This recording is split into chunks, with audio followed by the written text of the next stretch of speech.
Saludos, buenos días, gracias por permanecer aquí en su programa preferido, Las Mañanas del 56.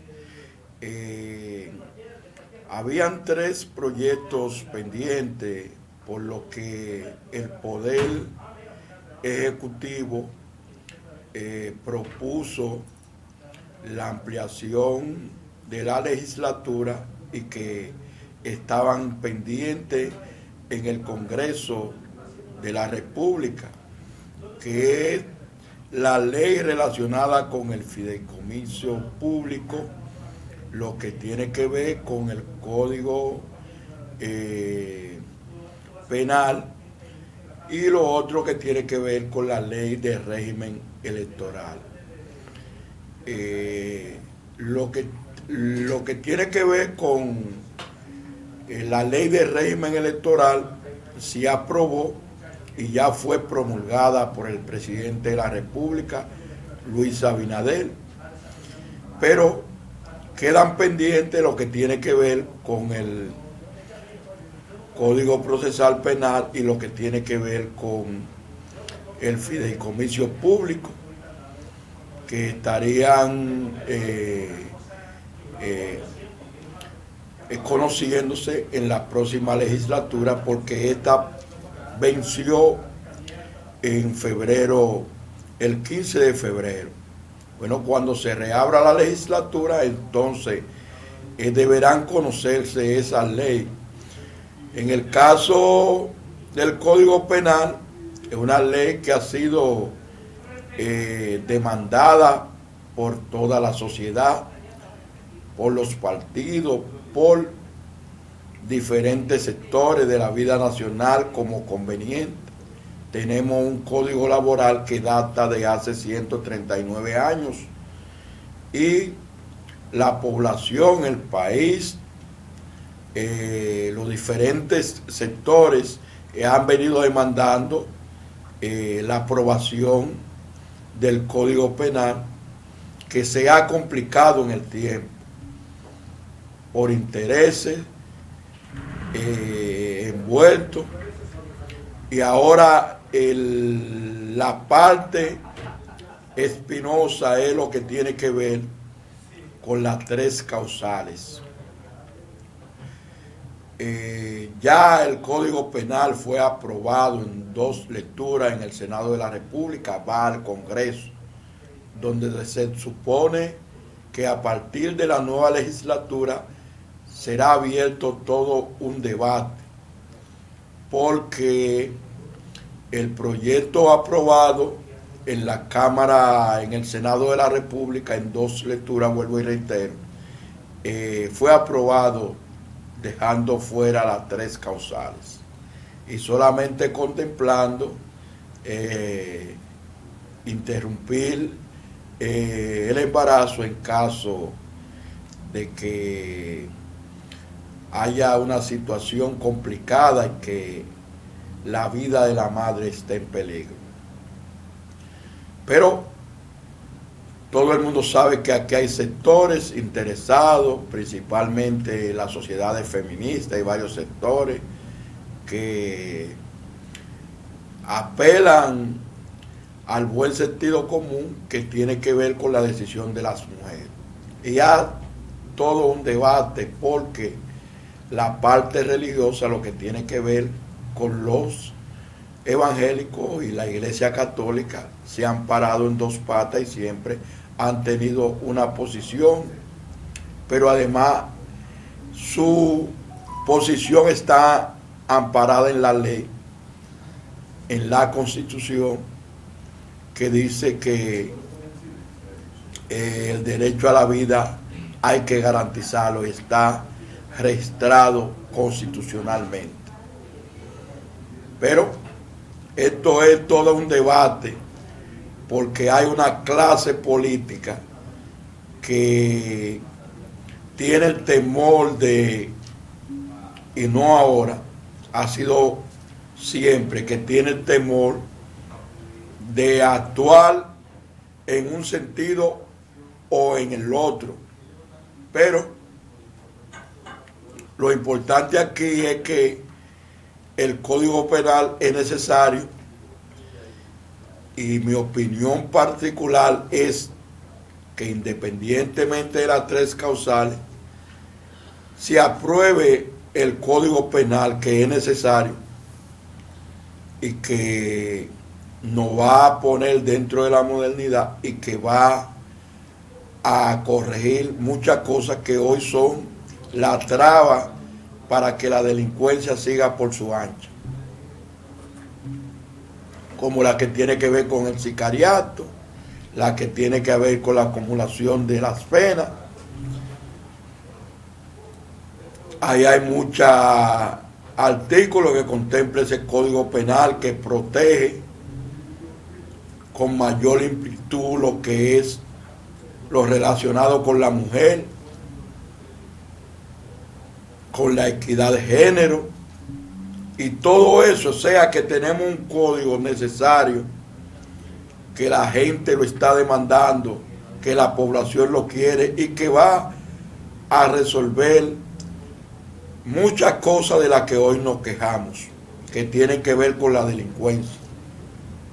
Entonces creo que debe de dársele prioridad a eso. Y no es que las tres causales no sean importantes. Creo que debe llegar un momento en que lo que tiene que ver con las tres causales, entonces se haga toda una discusión amplia y los sectores se junten y puedan darse una ley que convenga a todo el mundo para una mejor sociedad. Pero eso será todo un debate, porque hay sectores a favor y en contra. Dentro de los mismos partidos hay algunas contradicciones, hay legisladores que están a favor, hay legisladores que están en contra. La complejidad de este proyecto de ley es que se necesita una mayoría calificada, y entonces cuando no hay los votos suficientes, entonces hay que aliarse con otra fuerza, y ahí viene la dificultad. De momento el Poder Ejecutivo, el PRM, el presidente Luis Abinader, la posición que he oído y he visto en declaraciones públicas de algunos de sus legisladores es positiva con relación a aprobar el código como fuere, sin la inclusión de las tres causales. Creo que ese es el ánimo del gobierno y me parece que es lo que se va a producir en los próximos días cuando se abra de nuevo la legislatura. Hay toda una intención, es lo que veo del gobierno, de aprobar el Código Penal, y qué bueno que sea así, porque ese Código Penal no puede permutar por tanto tiempo, pululando y dejando de ponerse en ejecución, en marcha, de aprobarse por sectores que aparentemente no le interesa o no piensan en el interés nacional. Lo que tiene que ver con esa parte de las tres causales y lo relacionado con el aborto, miren señores, que yo recuerde, aquí no hay ningún caso de algún médico que esté preso porque haya practicado, haya decidido que una mujer embarazada que esté en peligro su vida, haya decidido la madre por el niño que va a nacer. Eso sucede a diario en las maternidades que hay aquí en el país y nunca ha habido nadie preso por eso. O sea que aquí hay toda una cultura en las diferentes maternidades del país, que cuando usted, un médico que maneja un embarazo, si la vida de la madre está en peligro, sencillamente se decide por la madre, en la mayoría de los casos, y casi en la totalidad de los casos, y nadie está preso, no hay precedente de eso. O sea que la vida se preserva. Aquí, dentro del Código Penal que tenemos. Digo esto porque el principal argumento de las personas que están con las 3 causales, hay una parte que cuando argumenta dice, no, pero una madre no puede decidir, entonces tiene que una madre, no, eso no sucede aquí, o el médico va a tener problemas, eso tampoco sucede aquí. Pero bueno, ya finalmente se aprobó la ley de régimen electoral, está pendiente la del fideicomiso público, y yo espero que esta que tiene que ver con el Código Penal también en su momento se apruebe en la Cámara de Diputados. Yo sé que no será nada fácil, hay muchas contradicciones, mucha gente jugando a las dos partes, a complacer la religión, a complacer estos grupos feministas y que luchan por los derechos de la mujer, pero yo creo que independientemente de todo hay que darle prioridad a lo que es el Código Penal. Mire, por otra parte, el Comité Central del PLD se reunió ayer. Se reunió ayer en su Casa Nacional para dejar terminar el ciclo que tiene que ver con el 9º Congreso que se inició, y había una parte que no había concluido, pero finalmente ayer, en la reunión de ayer del Comité Central del PLD,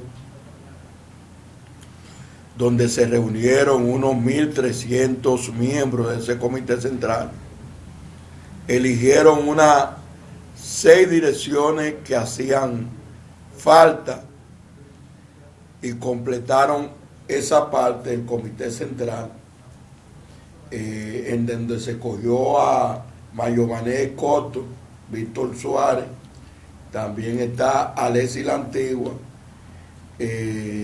Ramón Santos, Domingo Jiménez y Tommy Galán. Fueron escogidos esas 6 personas para encabezar las diferentes secretarías que tiene que ver con la dirección de organización, tiene que ver también con la tecnología de la información y la comunicación, además la dirección electoral y dominicano en el exterior, relaciones internacionales y asuntos municipales. Estos 6 puestos de estas 6 direcciones fueron completadas, hubo una buena participación, vuelvo y reitero, más de 1.300 dirigentes, miembros de ese comité central, y la reunión estuvo encabezada por el ya candidato del PLD a la presidencia de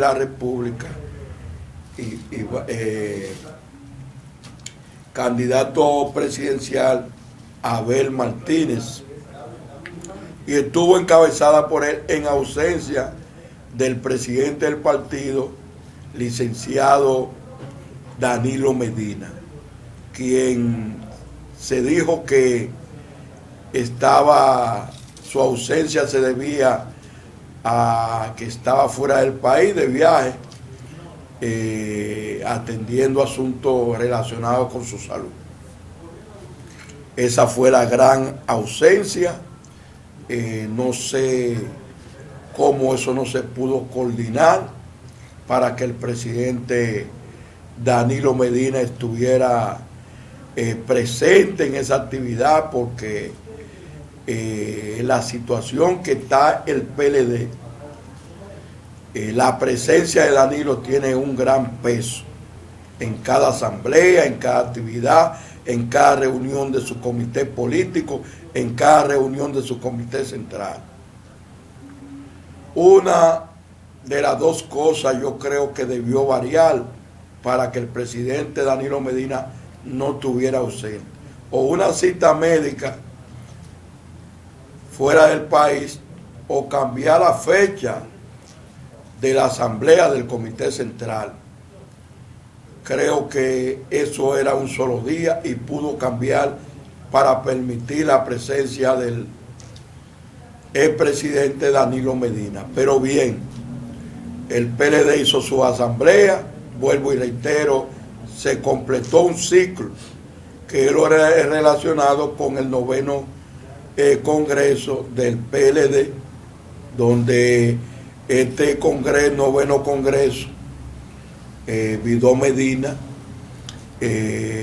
completó una serie de cosas que tenía pendiente el PLD, todo lo que es su línea organizativa, su estrategia electoral, lo que tiene que ver con la completación de las direcciones distritales y municipales, y todo un sistema organizativo que en este proceso, sus estatutos, todo una serie que abordó y discutió lo que tiene que ver también con el proceso de consulta recién pasado. O sea que exitosamente el PLD ha cerrado un ciclo con la asamblea de ayer. Le quedaba pendiente eso y lo hizo. Y creo que las personas que han ido a los diferentes puestos estaban compitiendo con buenos compañeros, pero al final se eligieron eso. Y creo que ha sido una muy buena elección. Me sorprendió que Tony Galán entrara a lo que tiene que ver con la parte de los asuntos electorales. Ahí había estado Danilo Díaz, que me parece había hecho un buen trabajo como encargado de la dirección electoral, pero el PLD sabe cómo está moviendo su ficha, por lo que nosotros lo que le deseamos éxito al PLD y que siga manejando su estrategia, y que en el 2024 entonces se presente como una opción de poder. Ya por otro lado,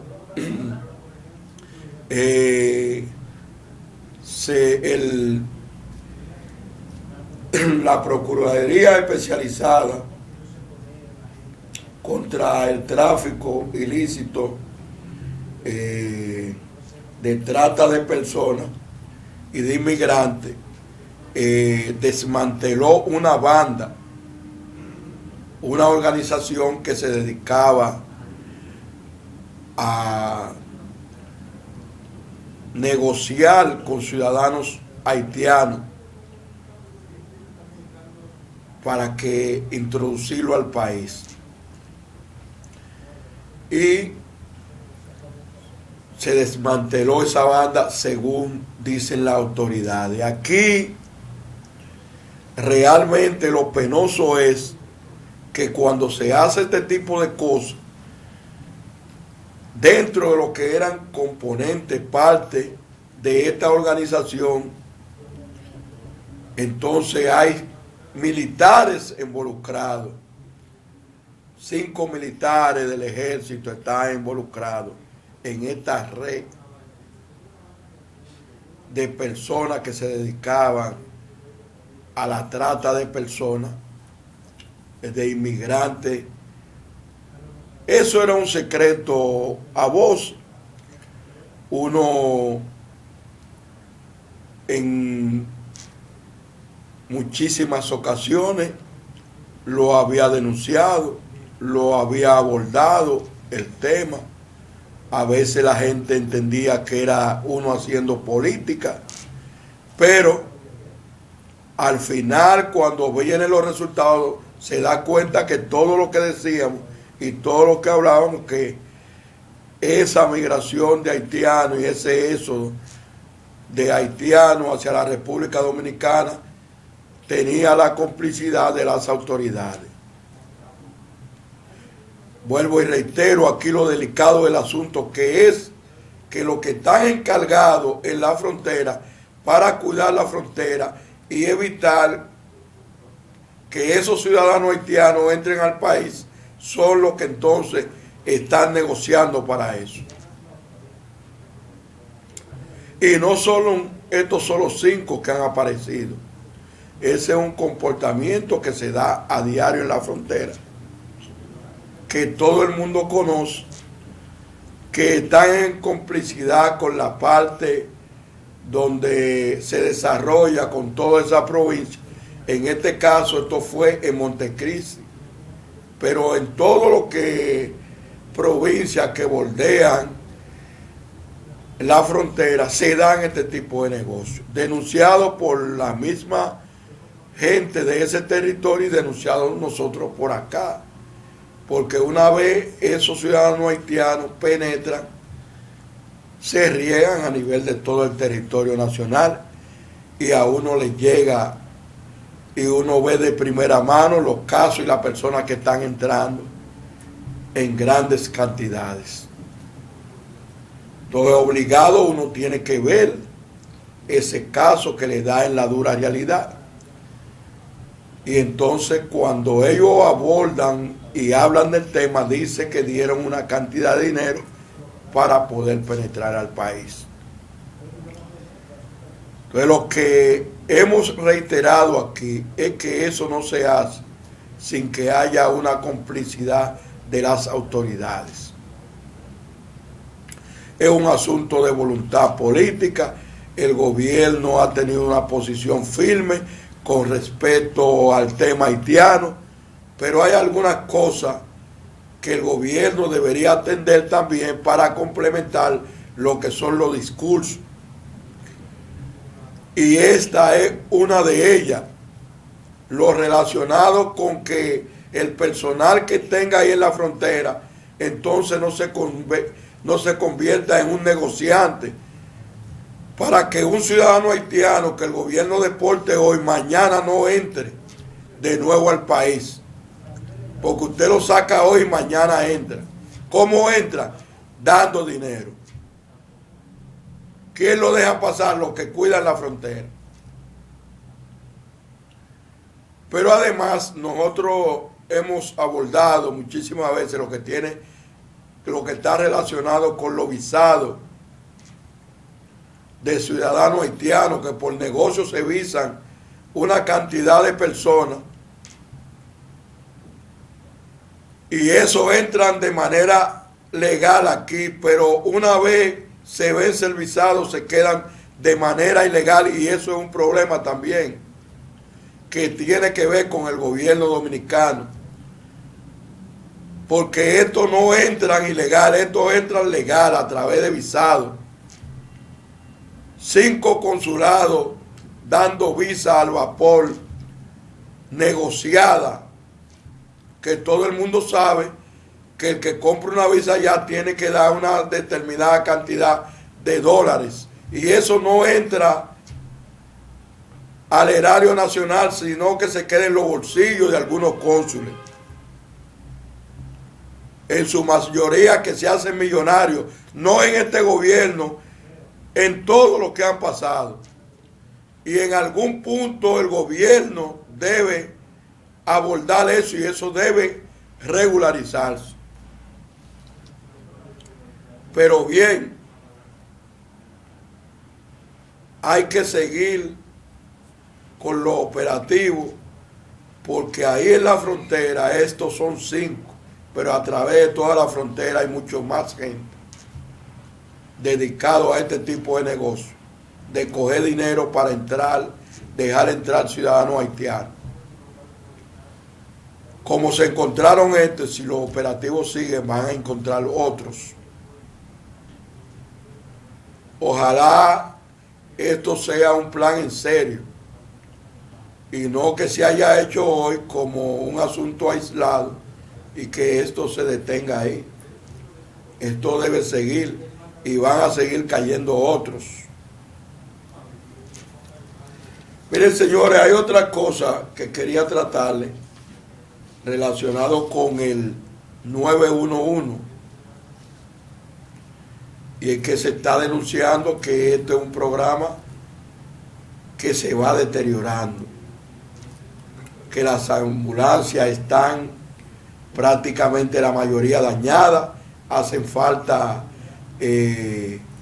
muchísimas unidades que están en un sitio arrumbadas, como ustedes muestran las imágenes, cantidades de ambulancias del 911 arrumbadas. Y por la denuncia de la gente, esto ha bajado mucho. Este es un servicio que su comportamiento era eficiente, que los sectores, la provincia, los municipios lo demandaban por la eficiencia y por lo interesante que resultaba este programa, el 911. Sin embargo, son constantes las denuncias de que el servicio está pésimo, de que se llama una unidad y dura horas por llegar y a veces no se presenta. Y esto se traduce en pérdida humana. Hay denuncias recientes que el personal ha bajado, que el personal no se sigue preparando. Cada día se ofrece un reto nuevo y los protocolos deben ir cambiando. Es un personal que debe irse a medida de la experiencia, seguirse capacitando.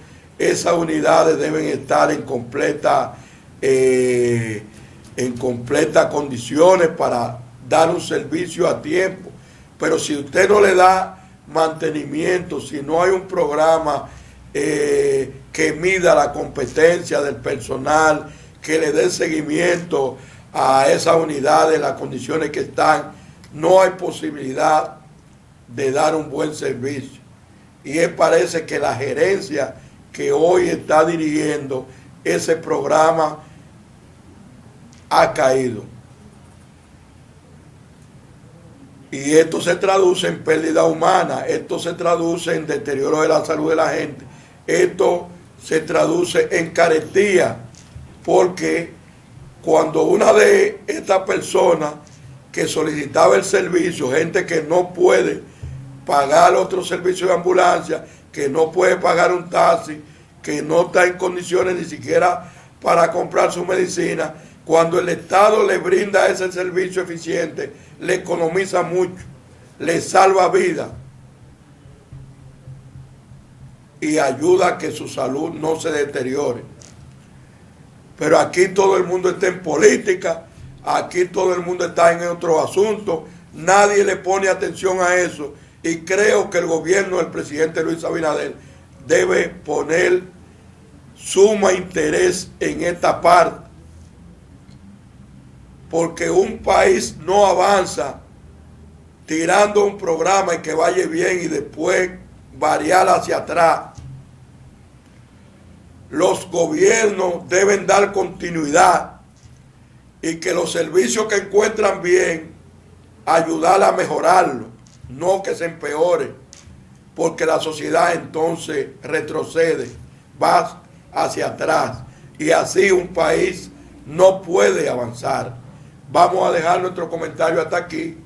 Manténgase en el programa. En breve venimos. Tenemos una interesante entrevista con Nelson Fulcar, aspirante a alcalde por el municipio de Santo Domingo Norte. Manténgase aquí en las mañanas del 56.